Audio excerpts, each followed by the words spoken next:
Welcome, Scorpionetje. Alright, het is een week waar sommige van jullie Scorpionetje gaat problemen krijgen met de stier, buitenlander, man, tweeling, Scorpion en kreven. En Sagittarian gaat even vertellen over deze mensen en wat deze mensen heeft gedaan. Helemaal van jullie, je verloor some sort of a legal suit. En jullie Scorpion moet een stembocht helemaal geld gaan betalen voor ontrek wat je heeft tegen een stembocht gedaan. Oké. Dus oneerlijkheid van een weeskal in het buitenland is. Mensen recognize dat een weeskal in het buitenland is was betaald om some sort of data en informatie aan te leveren. Maar deze persoon kon de data en informatie niet aanleveren, omdat mensen recognize dat deze persoon was niet eerlijk en oprecht. Verdriet voor een Ram en een Leo. En voor een Ram en een Leo, jullie hadden een problematische situatie, legal issue met een Ram en een Leo.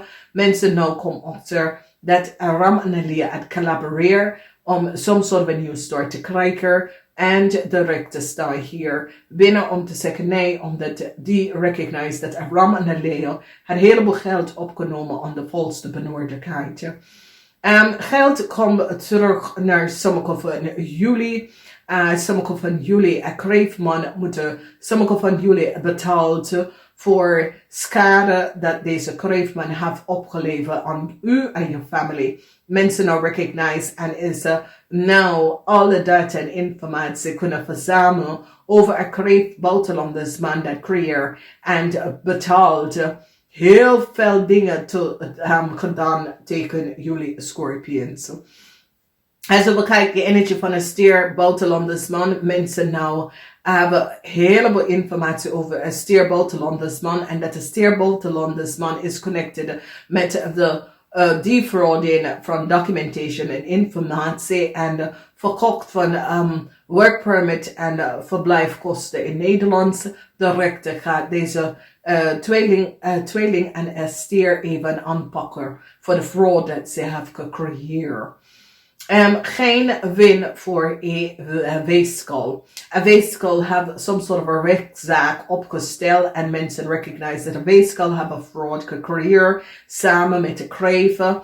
Geen win voor een buitenlanders weeskal. Mensen recognize dat deze buitenlandse weeskal samen met de buitenlandse stierman hebben gecreëerd een groot fraud.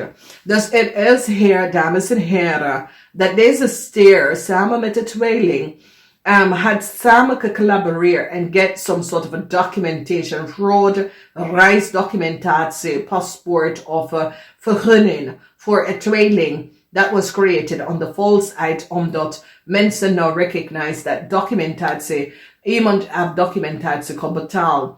Nou, hier is de situatie waar this weeskal, mensen gaan nou recognize dat this weeskal samen met de kreef, een kreef of een weeskal, gaan betalen voor some sort of a documentatie om te krijgen. Mensen nou recognize dat deze kreef is a fraud, a cat, falsita. Okay, so it is a situation where some sort of a contractual overeenkomst that a kreef have and that a kreef have betaald for some sort of a reisdocumentatie. Mensen nou recognize en krijgen heleboel informatie over deze kreef en wat deze kreef heeft gedaan. En het is een situatie waar jullie mensen gaat even recognize en ik zie dat het is een grote inval aan mensen. En weet je, mijn idee over deze situatie is dat de overheid moet bekijken en creëer geen aanvragen van visum of werkvergunning. Totdat alle Nederlandse is aan de werk gekomen. Oké? Omdat het is een situatie waar recruiters om meer geld te verdienen van corporation institution. En ik zie dat dit is wat de nieuwe ministers moeten even gaan kijken. Alle Nederlanders en Want ja, de Nederlandse stad burger moet eerst aan de baan komen voor de rest van de mensen. En waarom is dat de overheid moet bekijken aan deze recruitersbureau, oké? Omdat eerst, dat was gewoon de CWI, en dat is een databank voor ook de overheid, maar ook voor werkgever. Maar het probleem is dat als je mensen met ogen opgeleide mensen, als die gaat daardoor, die wordt slechter betaald. En daar is ook een ander ding met ZZP'ers. Het is een problematische situatie voor ZZP'ers, omdat ZZP'ers hebben een goed idee. En ik denk dat als je gaat de grote bedrijven steunen, het is de opbouw van de economie van een land. Je gaat een grote bedrijf steunen, zoals KLM en zo. Ja, KLM is de national reis voor Nederland. Maar ja, je pompt zoveel geld in KLM en ING. Voor wat? Oké? Is het beter dat je gaat ZZP'ers even hier steunen. Om de ZZP'er, deze zijn ondernemers. Deze zijn mensen dat recognize, ik wil een ondernemer worden. En weet wat het is om een ondernemer. En deze mensen zijn zo slecht behandeld. Dus ik denk dat deze minister van Werk en Arbeid en zo moet even gaan kijken om meer in de pot van ZZP'er om te gaan geven. En luister nou, dames en heren, we hebben een shutdown. En de shutdown heeft kleine zaken mensen effect, oké? En het probleem is dat ZZP'ers, je gaat heel veel geld aan een grote bedrijf. Waarom hebben ze geen voorziening? Een grote bedrijf iedere jaar moet een budget opzetten en een voorziening opzetten. Een ZZP'er kan dat niet doen, vanwege dat, ja, die kan het best wel doen. Is het een goede run in de zaak, maar we hadden shutdown. Dus alleen mensen dat hebben internet website en dat soort van dingen, alleen deze mensen is een beetje hier doorgekomen.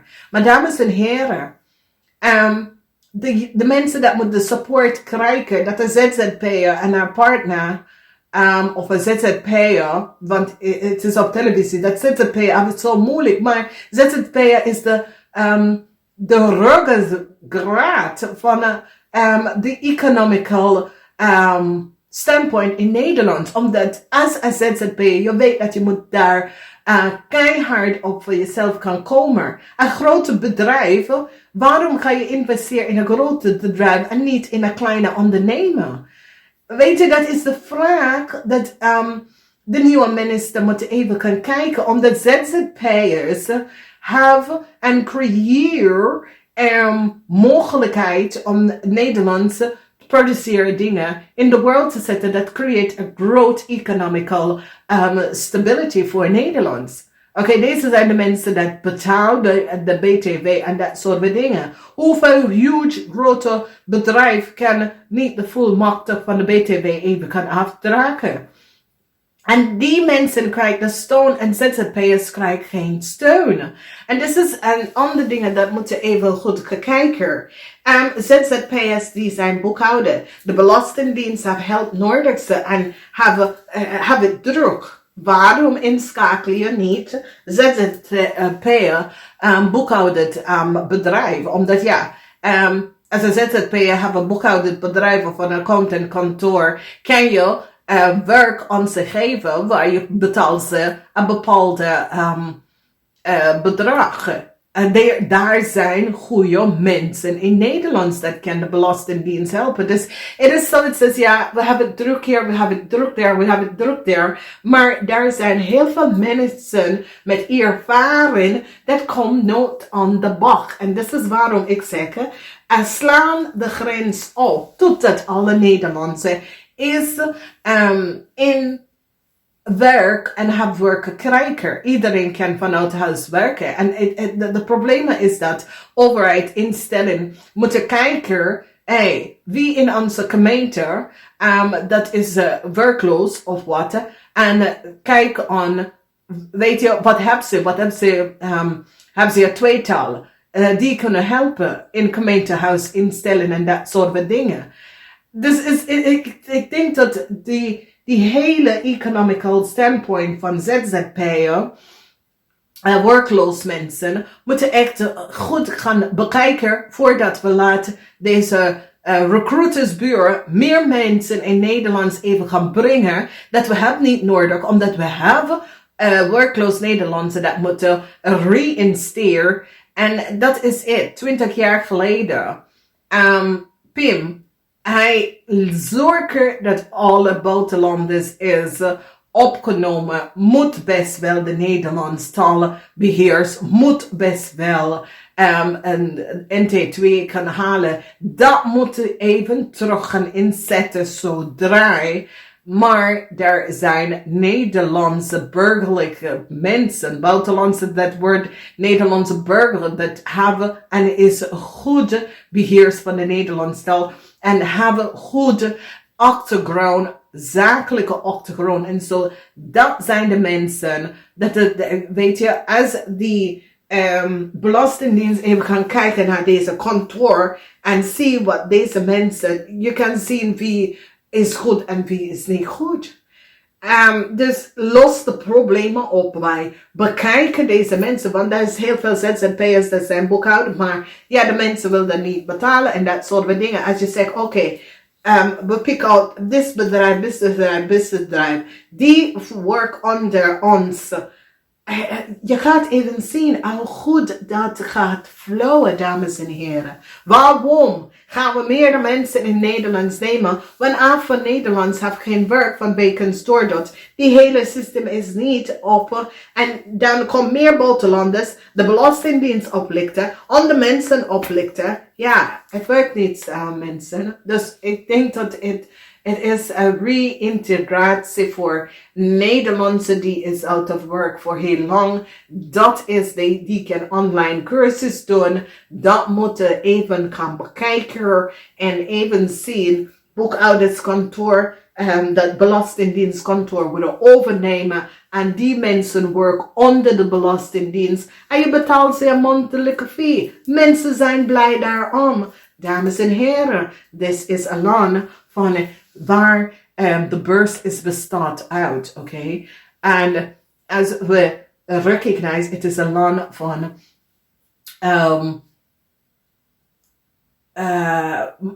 we invest, import, export, oké? Nederland heeft zoveel goed ideeën in de wereld gezet. Nou is het dat Nederland gaat zichzelf helpen om dat shutdown, om even onze economie terug te zetten op de juiste part. En ik vraag de minister even voor de ZZP'ers even gaan bekijken vanwege dat dit is niet goed. Hoe het nou goed dat een ZZP'er, omdat ze kan niet terug om te vragen voor werkloos. En waarom? Dat is een ander ding.